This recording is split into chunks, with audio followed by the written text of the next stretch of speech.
Good morning everyone. Judiciary mission success JMS law classes में आप सभी का स्वागत है। आज हम भारतीय न्याय संहिता 2023 की चैप्टर 2 अध्याय 2 के बारे में बात करेंगे, जो कि दंडों के विषय में है। चैप्टर 2 जो कि दंडों के विषय में है, जो कि धारा 4 से 13 तक डील करते हैं। हम उसके लिए देखते हैं सेक्शन 4 से 13 तक।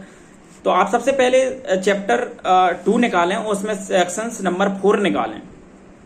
बहुत ही इंटरेस्टिंग और मजेदार सेगमेंट है, और आप समझें इसके लिए सारी पनिशमेंट और किस किस तरीके से मैं इसे पॉइंट ऑफ व्यू से, प्रैक्टिकल एवं थ्योरेटिकल पॉइंट ऑफ व्यू से आपके लिए समझाने का प्रयास करूंगा।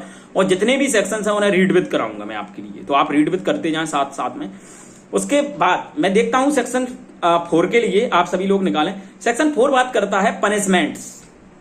पनिशमेंट्स क्या होती हैं? पनिशमेंट एक और वर्ड आता है सेंटेंस, दंडादेश। इन दोनों में क्या डिफरेंस है मैं आगे डील करूंगा। अभी पहले मैं पनिशमेंट के लिए बताऊं, फिर मैं सेंटेंस के लिए आप सारे लोगों के लिए डील करूंगा, क्यों इन दोनों वर्डों में क्या डिफरेंस है बेसिकली। ठीक है। उसके अलावा मैं इस सेगमेंट के लिए देखता हूं कि दंड यानी पनिशमेंट्स, इसमें पनिशमेंट्स लिखा है, यानी हिंदी में लिखा है दंड और इंग्लिश में लिखा है पनिशमेंट्स। इसमें जो एस लगा है ना, उसका मतलब है कि एक से ज्यादा पनिशमेंट दी गई है। यदि पनिशमेंट लिखा होता केवल, तो केवल एक ही पनिशमेंट थी। यदि एक से ज्यादा होती तो एस लगता है हमेशा। ठीक है। तो पनिशमेंट्स का मतलब होता है दंड। किस सेक्शन में दंड है? सेक्शन 4 में पनिशमेंट के बारे में बताया गया है प्रावधान। पनिशमेंट होते कितनी प्रकार के होते हैं? काइंड्स ऑफ पनिशमेंट तो 6 प्रकार के होते हैं। ठीक है, जो ए से लेकर के एफ तक में प्रावधानित किए गए हैं। अब हम देखते हैं एक एक से सारे उसके लिए पनिशमेंट के लिए कौन कौन से पनिशमेंट बताए गए हैं। किसे मिलेगी पनिशमेंट? तो लिखें आप, अपराधी के लिए मिलेगी। ठीक है, जो अपराध करके आया है, जैसे कोर्ट के द्वारा ट्रायल वगैरह सारी चीजें हो गई हैं। उसके बाद एक जजमेंट पारित किया जाता है कोर्ट के माध्यम से, जब उसमें दी जाती है पनिशमेंट के आपने ऐसा अपराध किया है, आप दोष सिद्ध पाए जाते हो और आपके लिए इतने वर्ष की सजा दी जाती है। कैसे दिया जाएगा? According to offence. जो भी आपका ऑफेंस बनता है, जो विधि में प्रावधानित है दंड, उतना दिया जाएगा। क्या उससे अधिक नहीं दे सकता? कोई भी जज नहीं दे सकता। ठीक है। सारी चीजें भारतीय नागरिक सुरक्षा संहिता 2023 की सेक्शंस 22 और 23 के लिए भी हम डील करेंगे यहाँ पे। ठीक है। उसके बाद मैं बात कर रहा था अभी दंड के बारे में। तो पहला दंड है हमारा कौन? मृत्यु दंड। आप सभी लोगों ने देखा होगा डेथ सेंटेंस। डेथ सेंटेंस होता क्या है? तो क्या हर मामले में डेथ सेंटेंस मिलेगा? कई बार आपके मन में आता है इसमें मृत्यु दंड लिखा है। मृत्यु दंड की प्रोसेस के लिए भी हम समझेंगे। तो मैं आपके लिए बता दूं कि हर मामले में मृत्यु दंड नहीं मिलता है। मृत्यु दंड किन मामलों में मिलेगा? तो मैं आपके लिए बताता हूं कि मृत्यु दंड मिलेगा केवल और केवल ग्रीवियस नेचर के मामले में। ठीक है, जो गंभीर प्रकृति के या rare of the rarest case होते हैं, उनमें मृत्यु दंड दिया जाता है। जो बहुत ही हीनियस क्राइम होते हैं, ठीक है, नॉर्मल हम कहें अपराधों में इसे नहीं दिया जाता है। अब इसके बाद हम देखते हैं एक केस आया था Bachchan Singh versus state of Punjab के मामले में बताया गया था कि मृत्यु दंड रेयर ऑफ द रेयरेस्ट मामले में, यानी दुर्लभ से दुर्लभ मामले में दिया जाएगा। ठीक है। मैंने सारे सेगमेंट में एक होमवर्क दिया था, वो सारे लोगों ने करके बताया था। ठीक है। मृत्यु दंड से संबंधित प्रावधान अपने लिए जितने बीएनएस में है सारे के लिए एक जगह कंसोलिडेट करके रखना है, क्योंकि हो सकता है कई बार मेंस में ऐसी राइटिंग आए मृत्यु दंड से संबंधित प्रावधानों के बारे में। तो सारी चीजें हमें याद करते हुए चलना है अभी से। दूसरा बात कर रहा था मैं आजीवन कारावास। आजीवन कारावास क्या होता है? आजीवन कारावास के लिए हम बहुत ही गहराई से पढ़ेंगे। पहले मैं एक बार मृत्यु दंड के लिए और बता देता हूं, इसका थोड़ा प्रोसेस और डील कर लेते हैं, क्योंकि कंफ्यूजन बना ही रहेगा पॉइंट। यदि किसी व्यक्ति के लिए मृत्यु दंड दिया तो मृत्यु दंड देगा कौन? सेशन जज। कन्फर्म कौन करेगा? High court. फिर किसके पास रिमांड होके आएगा? सेशन कोर्ट के पास। क्या इसके बाद यदि हाई कोर्ट ने कन्फर्म कर दिया है, क्या उसके बाद अपराधी के पास क्या कोई नया और प्रावधान है इसके अलावा? तो मैं आपके लिए बता दूं कि और प्रावधान है एक। ठीक है। यदि किसी व्यक्ति के लिए मृत्यु दंड दे भी दिया ना, तो आपने देखा होगा कि हाईकोर्ट ने कंफर्म भी कर दिया, फिर भी व्यक्ति के लिए एक राइट मिलता है। इंडियन कॉन्स्टिट्यूशन प्रावधान करता है आर्टिकल नंबर 72, जिसमें बताया गया है power of president power of president क्या है? क्षमादान के बारे में बताया गया है कि राष्ट्रपति की जो पावर है, जो शक्ति है क्षमादान के संबंध में, वो मृत्युदंड के मामले में पूर्ण रूप से क्षमा करने की शक्ति है राष्ट्रपति के पास। प्रेसिडेंट के पास एक क्यूरेटिव पिटीशन लगती है, जिसे हम दया याचिका के नाम से जानते हैं।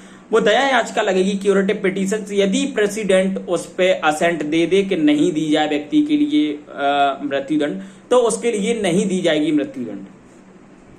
और दूसरी में हम बात करें, एक और इंपॉर्टेंट सेक्शन से कई बार पूछ लिया जाता है इंटरव्यू के पॉइंट ऑफ व्यू से, क्या कोई प्रेग्नेंट वुमेन है, क्या उसके लिए हम डेथ सेंटेंस दे सकते हैं? तो नहीं। उसमें हम भारतीय नागरिक सुरक्षा संहिता 2023 के सेक्शन 416 के समथिंग हैं सेक्शंस, उसमें बताया गया है कि आप किसी वुमेन के लिए जो क्या है, एक तरीके से हम कहें कि प्रेग्नेंट है, तो उसके लिए मृत्युदंड नहीं दिया जाएगा। उसका जो कन्वर्ट है, जो डेथ सेंटेंस है, उसका एक तरीके से हम कहें कन्वर्ट हो जाएगा आजीवन कारावास में, यानी LI में कन्वर्ट हो जाएगा, लाइफ इम्प्रिजनमेंट। ठीक है, मैं दूसरी पनिशमेंट की बात करता हूं। दूसरी बात की गई है आजीवन कारावास, यानी इम्प्रिजनमेंट फॉर लाइफ। क्या होता है इम्प्रिजनमेंट फॉर लाइफ? आप सभी लोगों ने देखा होगा आजीवन कारावास। आजीवन कारावास के 2-3 अर्थ हैं, थोड़ा मैं उसके लिए समझाता हूं, आपके लिए समझाने का प्रयास करूंगा सिंपल भाषा में। आजीवन कारावास होता क्या है? व्यक्ति के लिए लाइफ टाइम तक एक तरीके से कहें हम जेल में रखना होता है। ठीक है, यही लगाया जाएगा बेसिकली अर्थ। इसमें 2 चीजें होती हैं। एक आप पढ़ोगे, जब रेप के प्रावधानों के लिए मैंने डिस्कस कराया था, जब मैंने बताया था आपके लिए आजीवन कारावास के लिए कई जगह आपके लिए लिखा मिलेगा रेप के प्रावधानों में, जैसे 70 का क्लॉज 2 है गैंग रेप के मामले में। तो उसमें क्या है, आजीवन कारावास का अर्थ 20 वर्ष से कम नहीं होगा, किंतु शेष प्राकृतिक जीवन काल तक होगा। इस वाली पॉइंट का लाइन का मतलब क्या है? वो आजीवन कारावास का यदि हमें कम्यूट करना है तो हम कितना कर सकते हैं, कौन करेगा, ये सारी चीजें प्रोसेस बताई गई है। मैं इसके लिए समझाने से पहले जरा सेक्शन 5 पे आए आप सभी लोग। इसमें देखा कि दंडादेश का लघुकरण किया जा सकता है क्या? कम्यूटेशन ऑफ सेंटेंस बिल्कुल किया जा सकता है। दंडादेश का लघुकरण कौन करता है? एप्रोप्रिएट गवर्नमेंट करती है, यानी समुचित सरकार करती है। दूसरा मैं बात करूं कैसे करेगी, अपराधी की सम्मति के बिना, without the consent of offender. तीसरी मैं बात करता हूं किस सेक्शंस के अकॉर्डिंग करेगी, किस संहिता के अकॉर्डिंग करेगी। तो भारतीय नागरिक सुरक्षा संहिता 2023 के सेक्शन 474 के अनुसार क्या करेगी? दंडादेश का लघुकरण करेगी। ठीक है, अब फिर जाएं आप, रिपीट हो गई। मैं भी आजीवन कारावास के लिए समझा रहा था। तो आजीवन कारावास का यानी लाइफ इम्प्रिजनमेंट का हम यहां समझें कि आजीवन कारावास का जब आप भारतीय नागरिक सुरक्षा संहिता सेक्शन 223 के 2023 के आप सेक्शंस के लिए देखोगे, 474 के लिए, तो आप देखोगे उसमें कि आजीवन कारावास के लिए कितने वर्ष तक कम्यूट किया जा सकता है। तो समुचित सरकार करेगी, वो 7 वर्ष से कम के लिए कम्यूट नहीं करेगी। ठीक है, अब भैया यहां तो आजीवन कारावास लिखा है, ये 7 वर्ष कहां से नई व्यथा निकल के आई? तो मैं बताता हूं, आगे के सेक्शंस में जाएं आप सेक्शन 6 के लिए पढ़ें। इसमें बताया गया fractions of term of imprisonment punishment. ये क्या वाला है, इसके लिए भी समझते हैं क्या कह रहा है आगे सेक्शन। इसमें बताया गया है कि दंड विधियों की एक तरीके से भिन्नों की गणना करना है अपने लिए। आजीवन कारावास के लिए यदि कहीं पे कोई अवधि वगैरह प्रोसेस में नहीं बताई गई है संहिता में, तो हम इसका अर्थ कैसे निकालेंगे? यानी जो कम्यूट करना है, आजीवन कारावास लिखा है, क्या कम्यूट करोगे आप? बताया गया है इस तरीके से कम्यूट करोगे। तो इसमें लिखा है कि आजीवन कारावास का 20 वर्ष के तुल्य गिना जाएगा, यानी 20 वर्ष के बराबर गिना जाएगा ये से, यदि संहिता में कहीं और प्रावधानित नहीं है। तो उन्होंने कहा ठीक है कर लो। इसीलिए बताया गया कि अप्रोप्रिएट गवर्नमेंट कितना कम कर सकती है, 20 वर्ष से घटा करके 7 से कम नहीं करेगी, यानी 7 तो आपके लिए झेलना ही पड़ेगा, जेल काटना ही पड़ेगा आपको यदि आजीवन कारावास हुआ है। अब मैंने एक और सेगमेंट डील किया था यहाँ पे कि जो मैंने गैंग रेप के संबंध में बताया था आपके लिए कि कितना होगा ऐसी कंडीशंस में शेष प्राकृतिक जीवन काल आजीवन कारावास का अर्थ। तो मैं आपके लिए बता दूं, एप्रोप्रिएट गवर्नमेंट पे यहाँ पर रिस्ट्रिक्शंस लगा दिया कि नहीं, एप्रोप्रिएट गवर्नमेंट के पास कोई राइट नहीं है कि वो इसे कम्यूट करे, आपके लिए लाइफ टाइम तक जेल में रहना पड़ेगा। इन दोनों में ये डिफरेंस था बेसिकली। ठीक है, उसके बाद मैं बात करता हूं सी वाले पनिशमेंट की। जो सी वाला पनिशमेंट है वो बताता है हमारा कारावास के बारे में, इम्प्रिजनमेंट के बारे में, जो 2 टाइप का होता है, सभी लोगों के लिए ज्ञात होगा। एक तो होता है कठिन, एक होता है सादा। कठिन क्या होता है? इसमें व्यक्ति से कार्य कराया जाता है, लेबर वगैरह का, पत्थर वगैरह फोड़वाए जाते हैं, एक तरीके से हम कहें जेलों में कुछ काम किया जाता है, काम कराया जाता है कैदियों से। आप लोगों ने जेल का विजिट किया होगा या अपराधियों से आप मिले होंगे, तो वो बताते हैं आपके लिए सारी पीड़ा कि अरे ऐसी ऐसी चीज़ें होती हैं जेल में घटित। ठीक है, तो जनरली लिखते हैं सारी चीज़ें। उसके अलावा फिर मैं एक और सेगमेंट की डील करता हूँ, सादा कारावास। सादा में आपसे कोई कार्य नहीं कराया जाएगा। ठीक है, उसके अलावा हम बात करते हैं एक डी नंबर के पनिशमेंट की। वो बात करता है संपत्ति का समापन, फोरफीचर ऑफ प्रॉपर्टी। क्या कोर्ट किसी अपराधी की संपत्ति के लिए फोरफीट कर सकती है? तो जी हाँ, बिल्कुल कर सकती है। आप निकालें सेक्शन 154, 155, 2 से 3। इसमें क्या है, कोर्ट के पास पावर है कि कोर्ट किसी अक्यूज व्यक्ति की या अपराधी व्यक्ति की संपत्ति के लिए भी फोरफीचर कर सकती है। उसके बाद आप निकालें जुर्माना। जुर्माना एक तरीके से कहें हम ई नंबर के क्लॉज में दिया गया है और 5 नंबर का दंड है। जुर्माना होता क्या है, आप सभी लोगों ने देखा होगा, कोर्ट ने इतना फाइन लगा दिया। तो मैं आपके लिए बता दूं, अभी आगे सेगमेंट में डील करने के लिए मिलेगा। जुर्माना व्यक्ति के और अपराध की परिस्थितियों के आधार पर दिया जाता है, डिसाइड किया जाता है। कोर्ट के माध्यम से डिसाइड किया जाता है। जुर्माना लिखा जाता है कि कितना जुर्माना है। ठीक है, और जुर्माना अमर्यादित होगा किंतु अत्यधिक नहीं। यानी जो भी हैसियत है, जो मैं ये बात बता रहा था, सलमान खान है, 1 करोड़ लगा दो, क्या फर्क पड़ रहा है। कोई ऐसा व्यक्ति है जो गरीब नेचर का है, पुअर नेचर है, तो उसके लिए तो कम ही लगाएंगी ना। मेंटेनेंस के मामले की बात कर रहा हूं मैं, मेंटेनेंस के मामले में या कोई अदर मामला चल रहा है, उसके मामले में व्यक्ति की हैसियत के अनुसार जुर्माना लगाया जाता है। ठीक है, और अपराध की प्रकृति के अनुसार। उसके बाद फिर हम देखते हैं कि जुर्माने में यदि कोई व्यक्ति नहीं देता है तो क्या प्रोसेस अपनाई जाएगी। लोग तो कहते हैं नहीं दे रहे, देख लेना क्या देखना है आपके लिए, हम तो पनिशमेंट काट लेंगे। तो बता दूं मैं, आपके लिए अतिरिक्त दंड है। जो आपके लिए 3 साल का दिया, 5,000 जुर्माना दिया, तो आपके लिए अलग से दंड दिया जाएगा यदि आप जुर्माना नहीं दे रहे हैं। ठीक है, तो आप ये ना समझेंगे किसी प्रावधान को छोड़ दिया गया है, विधायिका ने, संसद ने छोड़ा कुछ भी नहीं है। आप मर भी जाओगे ना, तब भी जो आपका जुर्माना है वो रिकवर किया जाएगा। अब कहोगे आप मेरे मरने के बाद कैसे हो जाएगा, अरे बिल्कुल होगा, मैं बताऊंगा आपके लिए, आगे प्रावधान है। आपके मरने के बाद, आपकी डेथ के बाद आपकी कुछ प्रॉपर्टी बचती है, जो आपके एलआर आएंगे, मैं आपका पुत्र हूं, मैं आपकी पुत्री हूं, वो आएंगे ना संपत्ति के लिए, तो उनसे रिकवर किया जाएगा। क्या आप उनसे अत्यधिक कर सकते हैं रिकवर? तो मैं आपके लिए बता दूं, नहीं कर सकते। आप उतना जुर्माना कर सकते हो उससे रिकवर जितना कि उसने, सामने वाले ने प्रॉपर्टी छोड़ी। या प्रॉपर्टी से ज्यादा कैसे कर दोगे? एलआर कहेगा साहब मेरे पास इतनी आई है, तो मैं आपके लिए 10 करोड़ कहां से दे दूं, मेरे पास 5 करोड़ की प्रॉपर्टी है केवल, तो केवल 5 करोड़ ही पैसे लिए जाएंगे और सारी चीजें उसके और भी कुछ खर्चे वगैरह सब कुछ काट लिए जाएंगे। ठीक है, उसके अलावा फिर एक नया दंड जोड़ा गया है। आप कम्युनिटी सर्विस पे देखें, पहले 5 प्रकार के दंड थे आईपीसी में, कम्युनिटी सर्विस एक नया दंड जोड़ा गया है। तो नया दंड जोड़ा गया है, तो इस पे आप न्यूली एडेड लिखें। और बहुत ही महत्वपूर्ण दंड है, केवल इसमें कम्युनिटी सर्विस बताया गया है, जबकि इसमें कहीं कुछ नहीं लिखा है आईपीसी बीएनएस में इसके संबंध में। अब इसे कैसे समझेंगे भाई, इसको समझने के लिए तो प्रोसेस देखना पड़ेगा। अभी तक अपन ने सारे पनिशमेंट समझे, तो भाई तुम कैसे बच जाओगे, भाग थोड़ी जाओगे हमसे।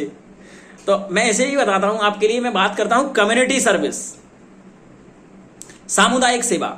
आपने भारतीय नागरिक सुरक्षा संहिता 2023 के सेक्शन 23 के स्पष्टीकरण से इसे डील करना है। तो आप स्पष्टीकरण 23 लिखें, BNSS 2023 रीड विद। अब ये क्या बात करता है, सामुदायिक सेवा होती क्या है? आप लोगों के लिए मैं सिंपल लैंग्वेज में समझाता हूं सामुदायिक सेवा क्या होती है। सामुदायिक सेवा होती है एक प्रकार का दंड जो अपराधी के लिए दिया जाता है उसके कार्य के, उसके अपराध के एवज में। ठीक, आपने देखा होगा कि पब्लिक वेलफेयर का नाम सुना होगा आपने, लोगों के हितों में कार्य करना।